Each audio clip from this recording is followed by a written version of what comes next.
Bien, estamos con Cristina Camaño, es abogada, fue fiscal, ha sido rectora de la Universidad Nacional Madres de Plaza de Mayo, y ha sido también presidenta de Justicia Legítima, entre otras tareas y lugares que ocupó, por supuesto, como una militante y una persona muy comprometida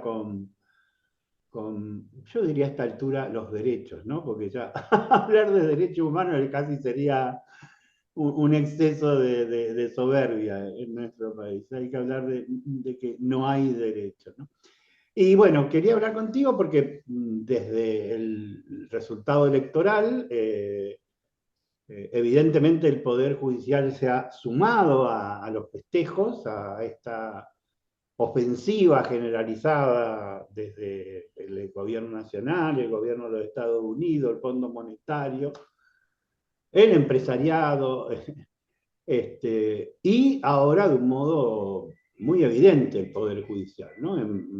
Unos días antes de las elecciones descubrimos que hacía 4 años que no extraditaban a una persona acusada de narcotráfico, que está seriamente comprometida ante la justicia norteamericana.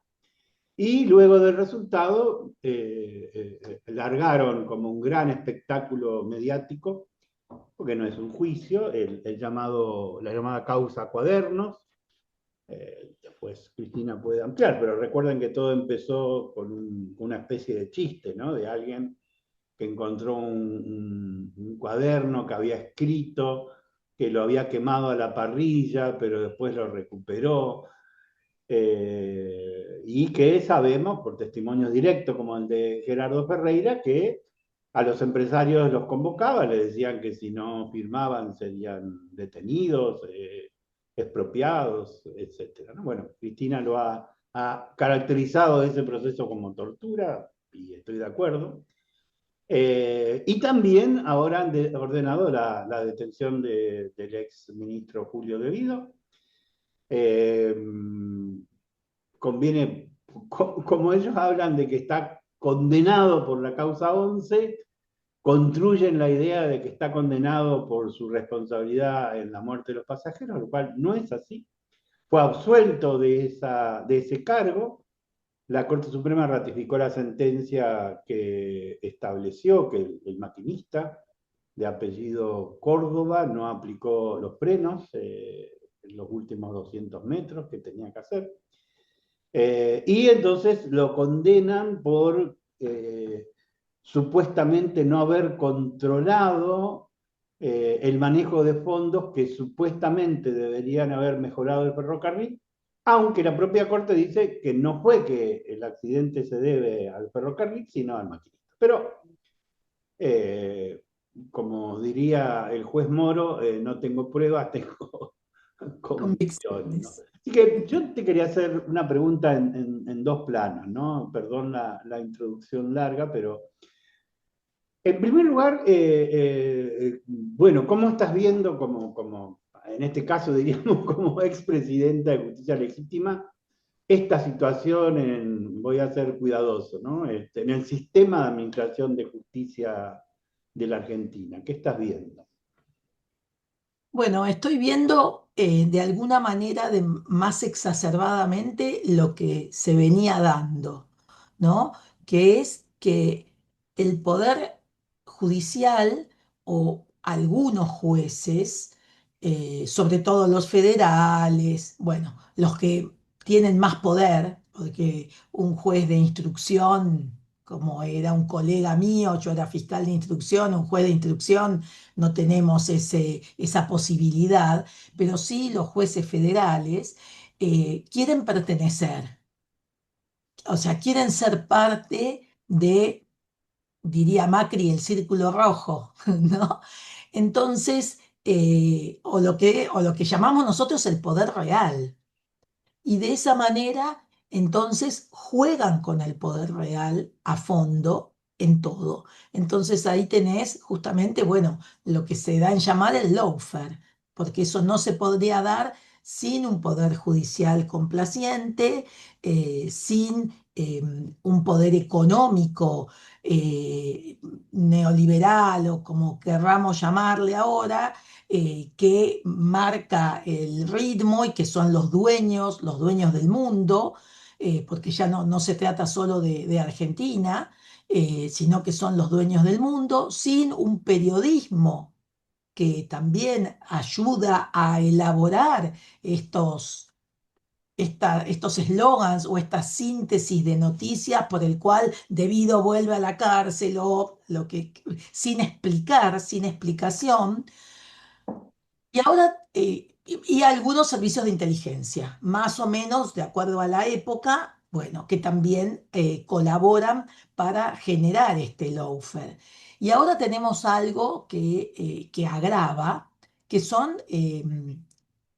yo voy a decir los teléfonos celulares, pero en realidad son las noticias que se dan a través de los teléfonos celulares que uno en 5 segundos tenés una noticia, ¿no? Entonces te van bombardeando permanentemente y ahí también te llevan a la gente. Hay un libro, José, te lo recomiendo, y si no lo leíste, avísame que te hago un regalo de Navidad, que se llama Los Ingenieros del Caos.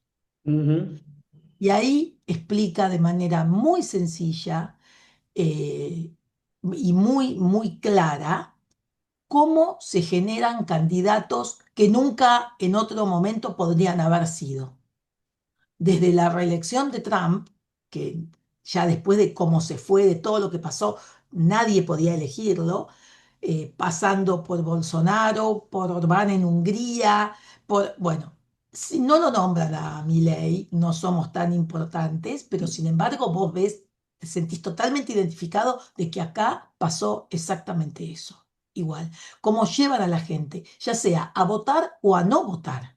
Porque otra forma de que gane el candidato que no queremos, o que no nos parece el mejor o lo que sea, es que la gente no vaya a votar, que es también lo que ha pasado, ¿no? Esta ausencia. Entonces, me parece que hay que tener muy en claro que la política tradicional, me parece a mí, y esto es para discutir justamente, no sirve más, que lo que nosotros, la militancia, eso va a servir en la gente que ya milita, o en los viejos como nosotros, ¿no? Pero que a los jóvenes hay que llegarles por otro lado, porque de hecho les han llegado ya por otro lado. No tienen la mayoría, por supuesto que ahora salta el grupo de jóvenes, Sí, yo seguro. voy a la villa, yo milito, yo enseño, y todo fantástico. Pero hay otra forma por la cual estas ultraderechas o derechas liberales, o bueno, como lo quieras llamar, están ganando en el mundo o están ganando en los países con más poder, ¿no? Sí, sí. Los otros días conversé con un periodista venezolano un rato y me decía algo inentendible, ¿no? Por un lado que hay un fenómeno muy interesante de que la mayoría de los venezolanos, si le preguntan si está dispuesto a defender la patria ante una invasión extranjera, dice que sí. Pero si le preguntan que si está dispuesto a enfrentar al ejército de los Estados Unidos que invada Venezuela, dice que no. Me lo mostraba, bueno, y cómo ellos, bueno, han modificado su propaganda y han logrado que incluso que sectores de derecha se alisten en los dispositivos de autodefensa que han construido, Claro. ¿no? Pero me impactó muchísimo, ¿no? Bueno, acá El pasa lo nivel de... mismo, Claro, de nosotros decíamos, colonización de la cabeza. Estamos colonizados. Acá claro, yo creo que esto de la foto con Trump hace que muchos quieren ser. claro, No les claro, importa si sos una estrellita más de la bandera de ellos sí, sí, o ni siquiera piden ser una estrellita no, no, más. no, Con que nos den bola, con que nos tengan en cuenta, claro, con que podamos viajar barato a Miami. No sé cuál es sí, la sí, situación, pero es como que... em, y no sé si son las películas que vimos toda la vida, pero estamos muy colonizados y la gente no quiere estar a No, favor de Estados Unidos. yo creo que hay un proceso a ver, de haber pensado mucho los temas de la memoria. Yo llegué a la conclusión de que la memoria en sí es un campo de batalla permanente y es como un globo de aire. Cuando una parte tiene menos aire, la otra tiene más, ¿no? Y se va andando. Yo utilizaba mucho una palabra, por ejemplo. Yo fui secuestrado dos veces, en el 76 y en el 77. En ese momento, la palabra terrorista no tenía ningún equívoco. Era, nosotros todos, yo no Claro, pertenecía a una organización que practicara resistencia armada, pero todos éramos terroristas, no importaba, los curas, Luego hay un periodo en que nosotros avanzamos, ¿no? Y yo lo pongo en mi cabeza en el 2010, cuando condenaron al juez Brusa en Santa Fe, al general Riveros en Campo de Mayo, bueno, un momento así de mucha. Y buena parte de la sociedad empieza a hablar de los terroristas de Estado, ¿no? Y empieza a vincular. Bueno, hace pocas semanas la ministra Bullrich, creo que la ministra Bullrich, largó un registro de organizaciones terroristas sin ningún cuidado alguno, sin ninguna prueba, prejuzga que las organizaciones mapuches son terroristas y ni siquiera los sectores progresistas discuten el tema, ¿no? Yo creo que a veces se subestima la construcción del pensamiento de derecha en la sociedad, que ha sido un genocidio, dos genocidios, tres genocidios, ¿no? Y han trabajado mucho en una idea básica que es el ser humano es una persona egoísta, lo único que le interesa es el dinero. A los sobrevivientes del terrorismo de Estado no les interesa la memoria, sino la plata. Y yo creo que esa idea la ese es el veo. discurso con el que llevan adelante el hablar, el terminar hablando mal de, Sí, de las víctimas que sobrevivieron o no, de los familiares de los desaparecidos, sí, la ¿no? campaña de estigmatización contra Evo Nasbini, posiblemente la más estigmatizada de todas, Totalmente. ¿no? Igual tengo una pregunta, llamémosle institucional, ¿no? Por ejemplo, el gobierno incumple, así, sin ningún problema, leyes aprobadas por el Congreso de la Nación, como discapacidad, creo que presupuesto universitario, bueno, y un Sí, sí. montón de otras, y la Corte Suprema no dice nada. ¿Cuál sería el ámbito institucional en la Argentina de control no sé cómo se dice? Pues yo leí que, por ejemplo, los colombianos tienen una sala constitucional en la Corte Suprema que se dedica a controlar que rija la Constitución. ¿Acá sería una función de esta Corte Suprema o no es Sería función? claro. No tenemos esa sala constitucional por la que se quiso tener, nunca se logró armar esta sala constitucional, sobre todo para sacar un montón de causas que llegan a la Corte y que están años y años porque porque no se llega, y menos ahora que son cuatro, no puedo decir cuatro gatos locos porque Son cuatro son poderes. cuatro gatos en todo caso, pero no son locos, son los que tienen el poder total, ¿no? Y entonces, bueno, tiene que ver con eso, con que hacen y deshacen como a ellos se les ocurre. Y ellos sí también son parte de este poder real del que hablábamos antes, ¿no? No son solamente los jueces federales, sino también, empezando, mejor dicho, por la Corte Suprema, que es la que debería bajar una línea más humana o más como se hizo siempre, era la Corte la que baja la jurisprudencia a favor de los derechos, pero bueno, como se hizo siempre. En realidad, los derechos siempre se vieron vulnerados, o la mayoría de los derechos siempre se vieron vulnerados por el poder real. Y la Corte muy pocas veces, en muy pocos gobiernos, que son los gobiernos populares, es cuando ha reaccionado a favor del pueblo. Después cambian, ¿no? Cambian de pensamiento, cambian su manera de fallar y siempre es a favor del poder real. Vos fijate lo que pasó con Lago Escondido. Ni siquiera, ni desde el Consejo de la Magistratura les dijeron, no sé, una amonestación, una observación. Señores, no pueden ir a Lago Escondido pagado por un gerente de Clarín. O sea, ni eso les dijeron. Llegó la causa al Consejo porque ya habían sido absueltos porque acá no hay delito. Bueno, bien, no hay delito que hay que mirarlo, pero supongamos. Entonces van al Consejo de la Magistratura, que es el que maneja la parte disciplinaria, que mínimamente tendría que haber dicho o haber hecho una observación, esto no está bueno, no es ético, decir algo. No, así como llegó, dijo, ah, bueno, no hay delito, entonces tampoco se abre. No se abrió. Entonces, ¿entendés? Entre la Corte, porque que debe bajar línea, porque además el presidente de la Corte es el presidente del Sí, Consejo de la Magistratura, ¿no? También otra irregularidad, porque claro. entonces no hay balance Ujú. entre quién controla a quién. No, no se controlan. Están de los dos lados del mostrador. Bueno, y así Y estamos. una pregunta incómoda, incómoda para todos nosotros, ¿no? El jueves detuvieron a Julio Devido y hubo un silencio sepulcral, ¿no? Yo recuerdo con mucho amor, diría, a Vera Jarach, la conocí en los últimos años.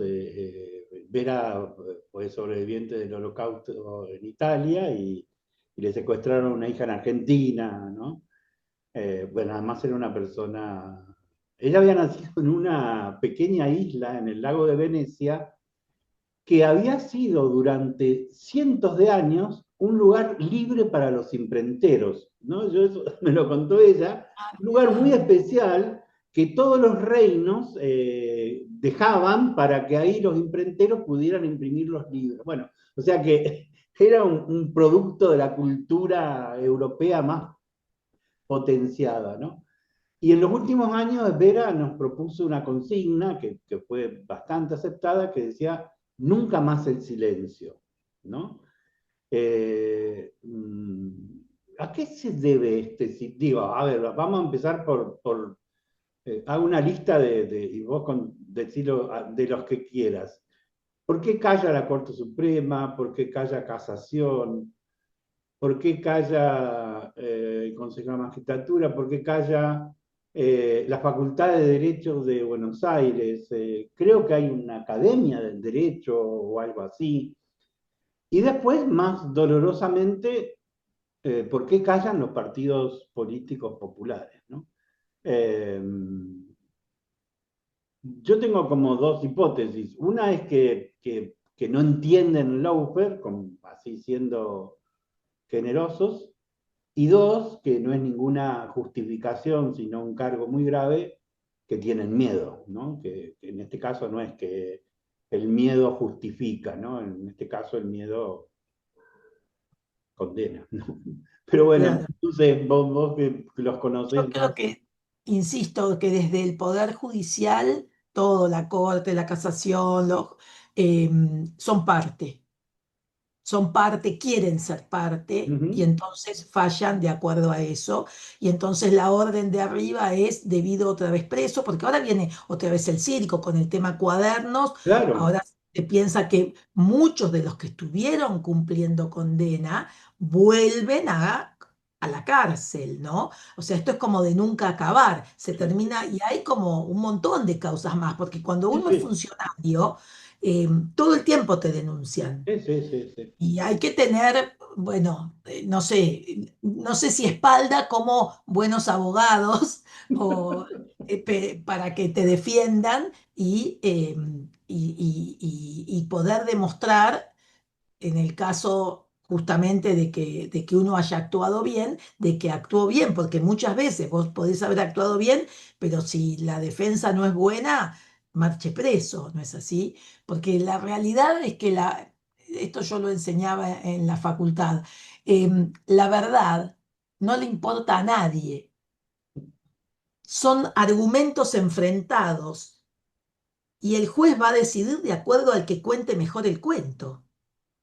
¿No? Yo digo tal cosa y además llevo ciertas pruebas o lo que sea, y es a favor mío. El otro tiene mejores argumentos y dice que esos papeles son truchos y se vuelca hacia el otro. O sea, a nadie le importa la verdad, porque además es muy difícil siempre llegar a la verdad porque la historia no se recrea. Entonces vos estás contando algo que pasó y cada uno lo cuenta desde su punto de vista o como mejor le va. Entonces, desde el punto de vista del Poder Judicial, yo creo que además ellos son parte, la orden es, O sea, los, los, entienden dirige- y están entusiasmados con aplicar la orden. los dirigentes populares no pueden volver más al poder, hay que sacarlos como sea. Entonces, una manera de sacarlos es que estén presos. Y así Ujú. es como está Cristina presa y mal condenada, Sí, sí. porque nunca podría haber estado condenada por administración fraudulenta. Claro, Buscale otra cosa, ¿no? Si querés. Pero acá es hasta aberrante que la condenen por un delito que ella nunca podría haber claro. cometido. Entonces, ahí te das cuenta justamente que están todos involucrados, todos con una orden que es nunca más. ¿No? Nunca, no nunca más el silencio, No, sino no, nunca más un dirigente popular en el poder. Nunca más un dirigente que le dé derechos al pueblo. Ahora, los partidos, y yo creo que está la situación económica, porque por un lado Cristina presa y por el otro lado Axel haciendo malabarismo con, sí, con sí. lo poco que puede recaudar, porque además cada vez recauda menos, y la deuda de 12.000 billones, que son 12.000 millones de millones, que le debe el Estado Nacional a la provincia.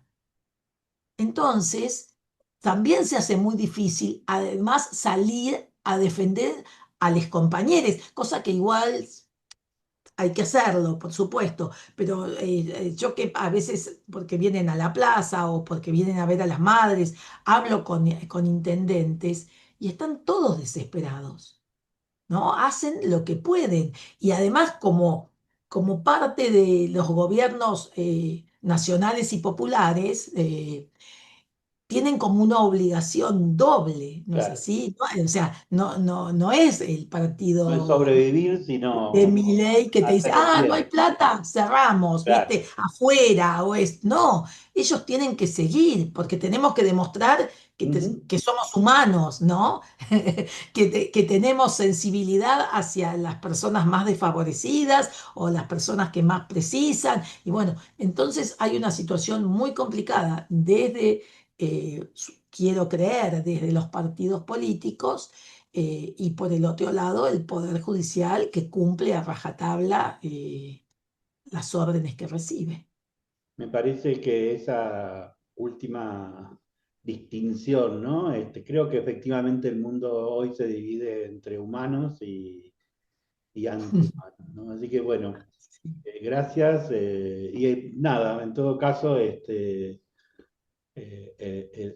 creo que el rol de los militantes y militantas por los derechos humanos va a seguir siendo estar ahí, acá. Bueno, ya veremos cómo se lo puede visitar a Julio de vuelta, como totalmente, hemos hecho siempre y lo seguiremos haciendo y bueno, bregando para que este tema se incorpore al programa del campo popular, ¿no? Es imprescindible pensar que un nuevo proceso popular requiere otra justicia. Ya es muy difícil totalmente, emparchar esto. Gracias, totalmente. Como Cristina. dice Eve, la lucha es todos los días, ¿no?